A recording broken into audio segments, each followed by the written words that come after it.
el gobierno plantea explícitamente que solo cuando se den ciertas condiciones y estén seguros de que eso no va a generar inestabilidad macroeconómica, va a ser una salida total de esas restricciones. Nos interesa, por supuesto, muchísimo, doctor Cavallo, su visión sobre esta cuestión de lo cambiario.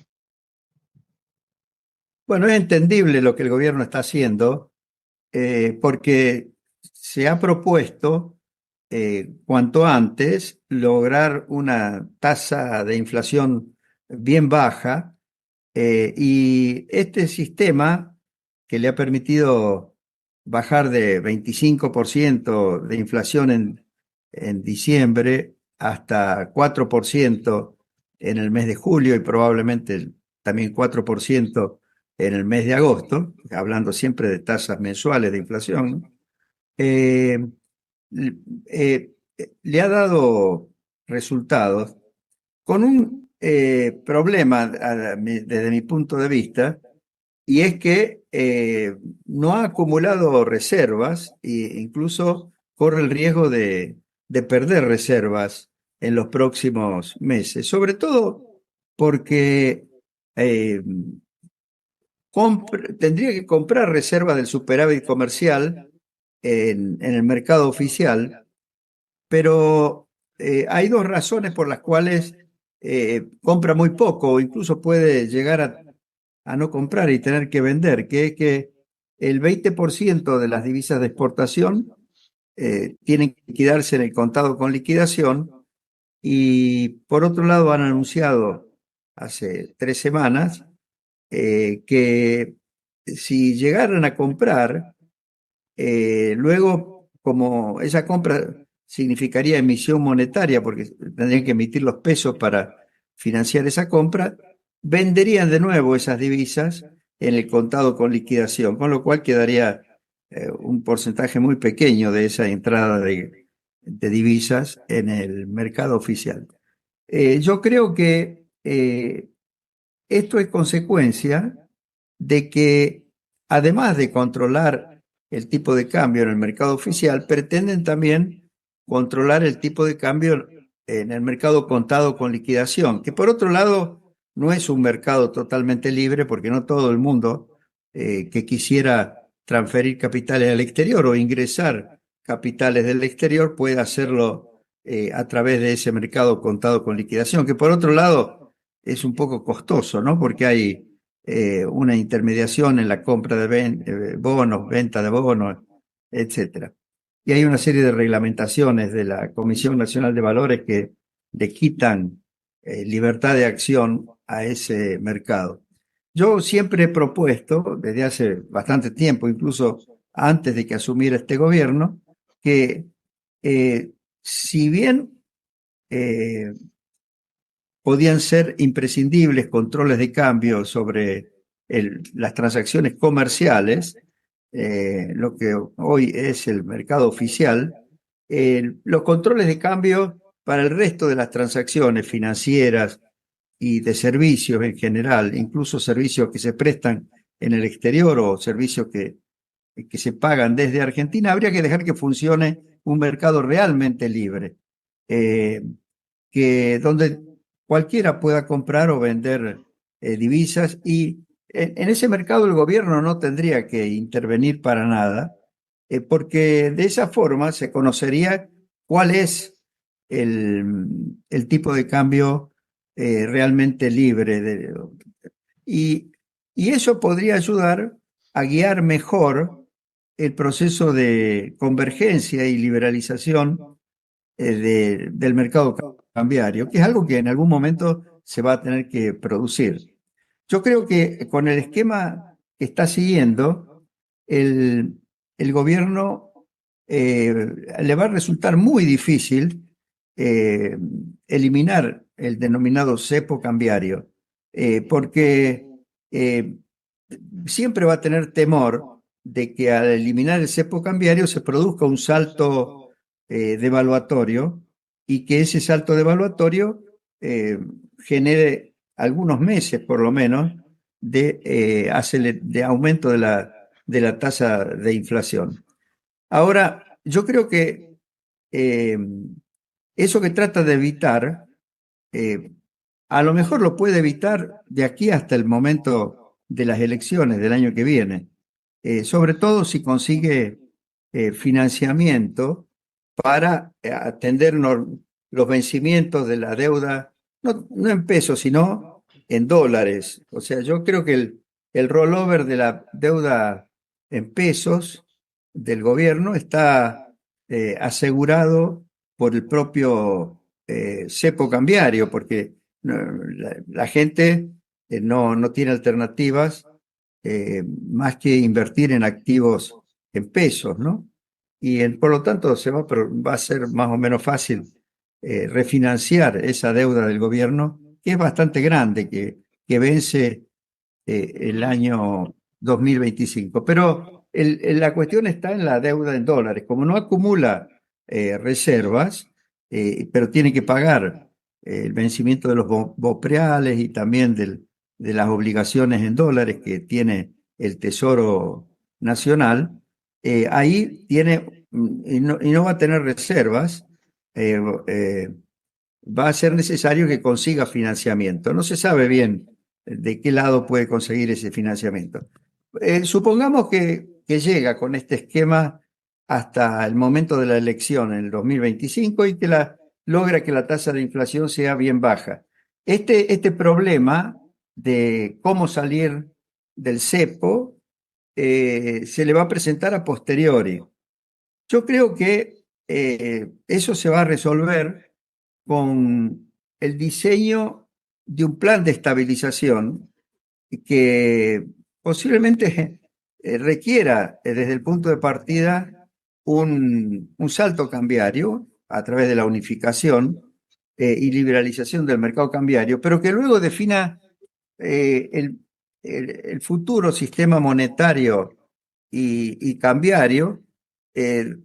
de manera diferente a cómo está funcionando ahora. Es decir, que funcione como una verdadera competencia de monedas, pero sin restricciones para que la moneda dólar, además del peso, pueda también ser totalmente convertible, pueda ser sujeta a entradas, salidas de esos capitales y pueda funcionar el sistema financiero en las dos monedas, tal como funciona, por ejemplo, en Perú y en Uruguay. En fin, yo creo que eso va a ser necesario. Lo que yo he venido sugiriendo, y acabo de sugerir en el último blog, es que en lugar de esperar hasta después de las elecciones del 2025, yo creo que les podría convenir pronto, sobre todo aprovechando ahora el momento en que va a haber ingreso de depósitos en dólares al sistema financiero y va a haber búsqueda de inversiones por parte de los que blanqueen en los mercados de capitales locales. Este sería un buen momento para anticipar el lanzamiento de ese plan de estabilización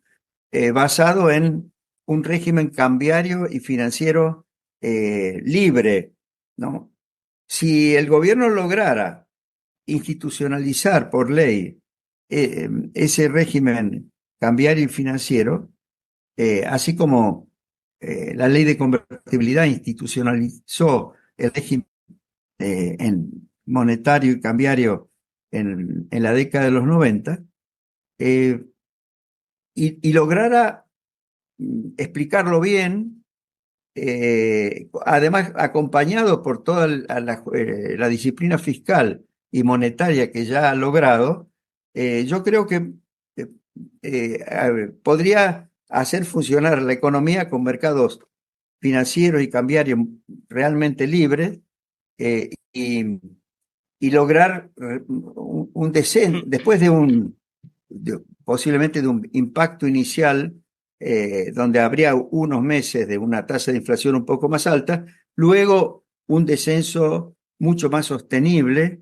en el tiempo, ¿no? Y podría acumular reservas, pero en fin, esto que yo propongo, y lo vengo proponiendo desde hace mucho tiempo, no es algo que el gobierno esté considerando en este momento. Yo creo que más bien va a tratar de llegar, como está manejando ahora, hasta las elecciones y mostrar una tasa de inflación bien baja. Ellos esperan que va a estar en el orden del 1% o a lo sumo 2%. Incluso mencionan que podrían llegar a disminuir el ritmo del crawl para poder avanzar hacia esa tasa. Yo no creo que la logren, pero de todas maneras, obviamente que si no están convencidos que se puede armar un plan de estabilización como el que acabo de describir, mejor que no lo implementen, porque estas Claro. cosas eh, convencen a los mercados y a la gente si el que las lanza está convencido y les explica muy bien. Hay un aspecto que a mí me parece positivo, además de todo lo que se ha hecho en el plano fiscal y monetario, que es que se ha comenzado a trabajar por abrir la economía. Eh, por el momento, por el lado de las importaciones y no de una manera muy generalizada, aunque la eliminación del impuesto país sí es un proceso de apertura por el lado de las importaciones bien general, pero además ha estado tocando restricciones cuantitativas, no de manera global, pero sí bastante selectivamente. No se ha animado a tocar las retenciones, que son otro ingrediente de encerramiento de la economía, pero por lo menos se insinúa que piensa en una economía abierta. Yo creo que para que funcione bien la economía, para que no solo se estabilice, sino que comience a crecer, hay que trabajar también en la parte real de la economía y para eso es muy importante tanto el proceso de apertura como la futura reforma impositiva, además de toda la desregulación que muy buena que está llevando adelante Sturzenegger. Cuando usted plantea, como ahora y lo ha planteado muchas veces, esta segmentación cambiaria, un segmento para las operaciones comerciales y otro para el resto, el Ministerio de Economía y el Banco Central plantean que no les interesa porque quieren ser totalmente liberales con la solución a el cepo cambiario, es decir, eliminarlo por completo. Pero a fin de cuentas, terminan extendiendo en el tiempo un esquema mucho menos liberal que eliminar todas las restricciones cambiarias y dejar dos segmentos separados. Sería mucho más liberal ese esquema que usted planteando, como lo hablamos hace unos meses acá en Córdoba cuando coincidimos en el IAF, con lo cual uno debería pensar que habría que seguir insistiendo con la idea de es más liberal segmentar los mercados, pero eliminar todas las restricciones cambiarias, tener transitoriamente, eventualmente, una brecha cambiaria alta, pero sin emisión monetaria, eso no debería durar mucho tiempo. Y está el antecedente de Bélgica desde finales de los 50 hasta que apareció el euro, que tuvo una segmentación cambiaria con una brecha cambiaria insignificante, porque en la medida que no haya desequilibrios monetarios como los que hemos tenido siempre en Argentina, no debería haber lugar para una brecha cambiaria muy, muy grande. ¿Usted cree que es posible convencer todavía o percibe que el equipo económico del Banco Central están totalmente comprometidos con esta vía de continuar hasta que lo puedan abrir completamente? Bueno, la idea de que puedan convencerse que se necesita un plan de estabilización que tenga un mercado único y libre de cambios, además de,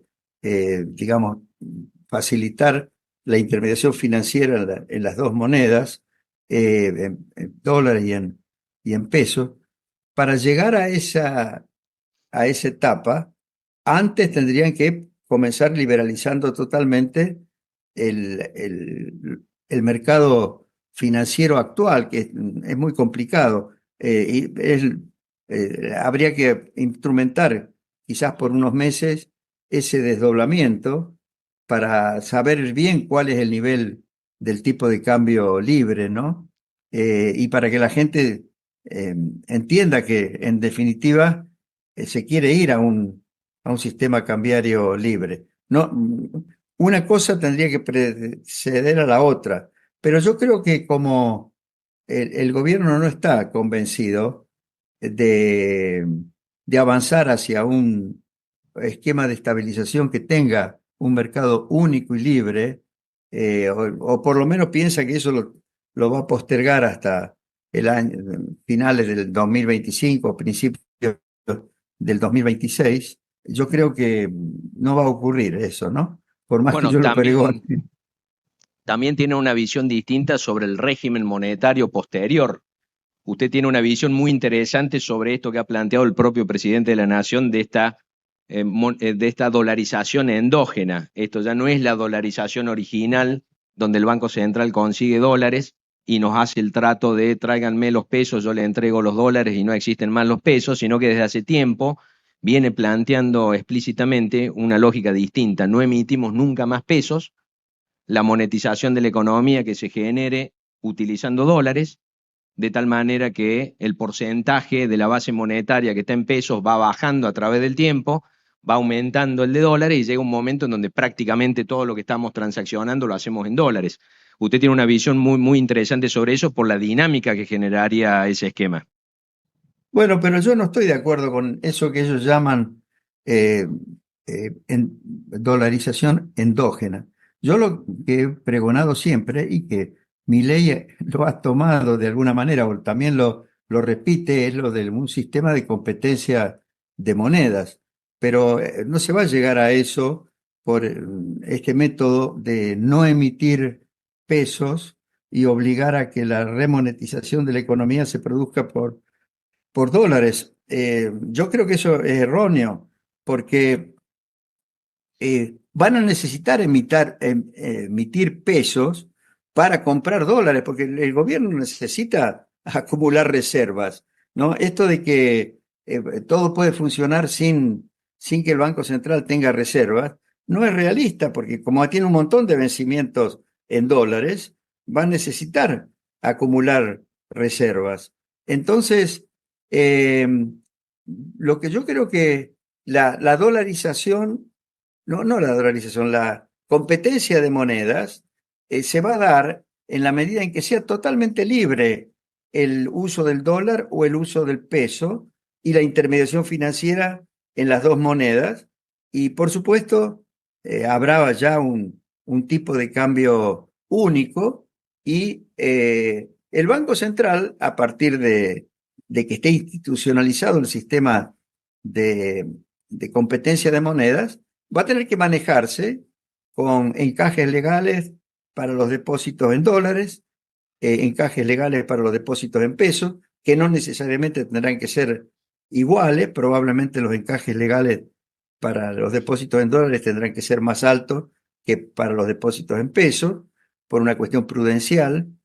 También tendrá que haber operaciones de mercado abierto con bonos del Tesoro, no que el Banco Central no compre eh, cuando se emiten, porque eso sería financiar desde el Banco Central al Tesoro, pero sí que tenga en su activo, comprando en el mercado secundario o transformando activos que actualmente tiene pasivos del gobierno en bonos que puedan ser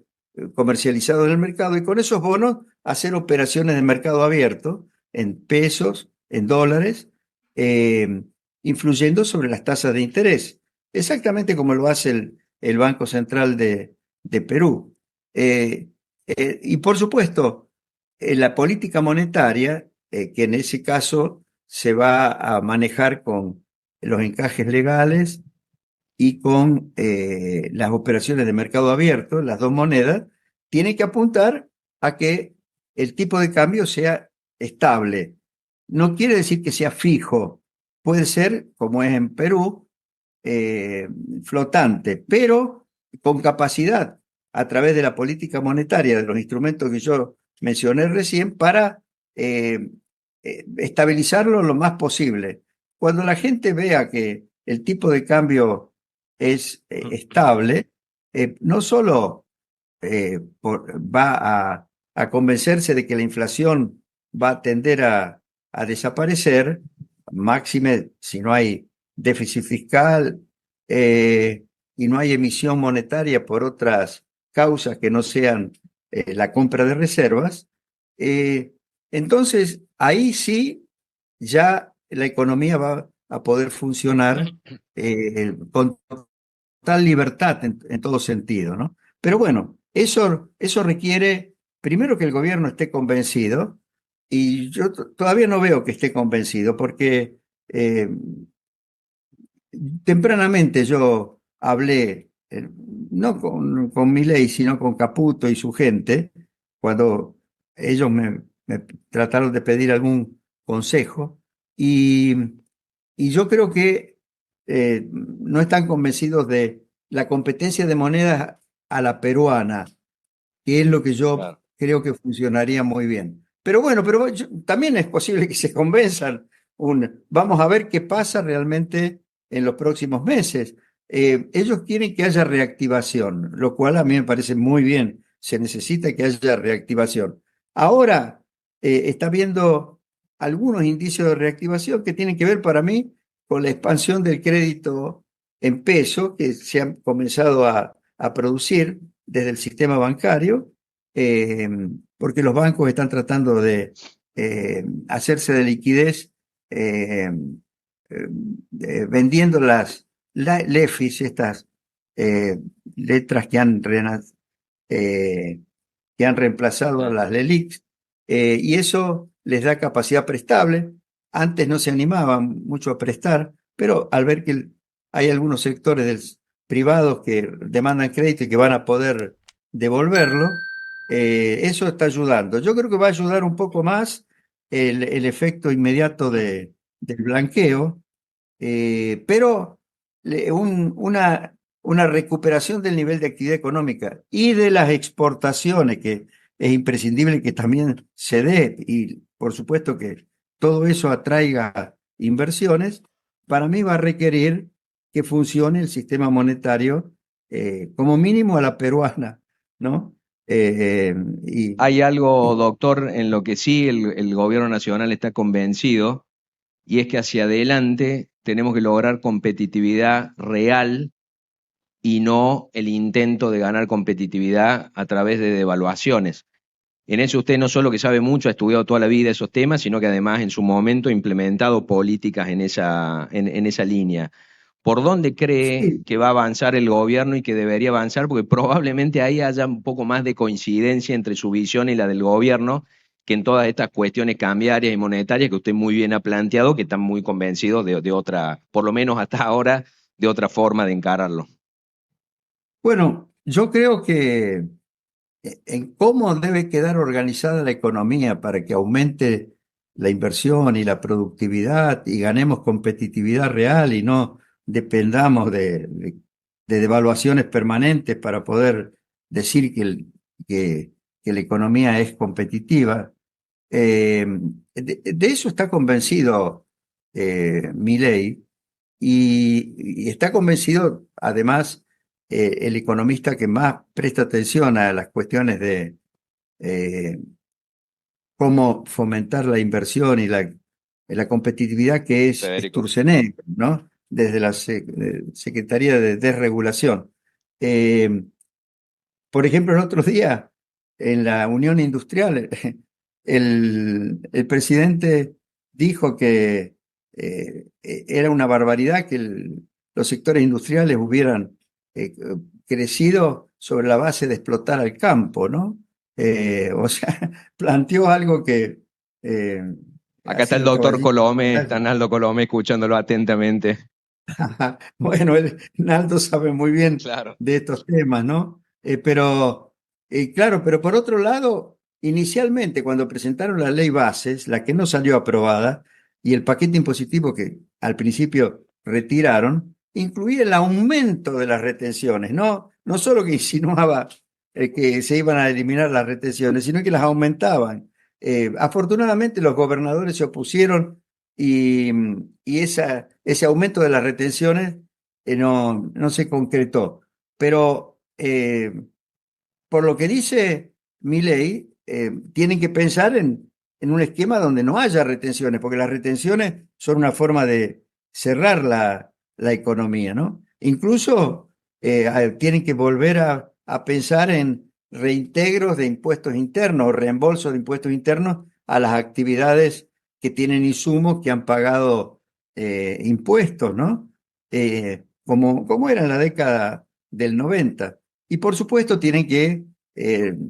manejarse con un esquema de aranceles dentro de lo que se ha consolidado en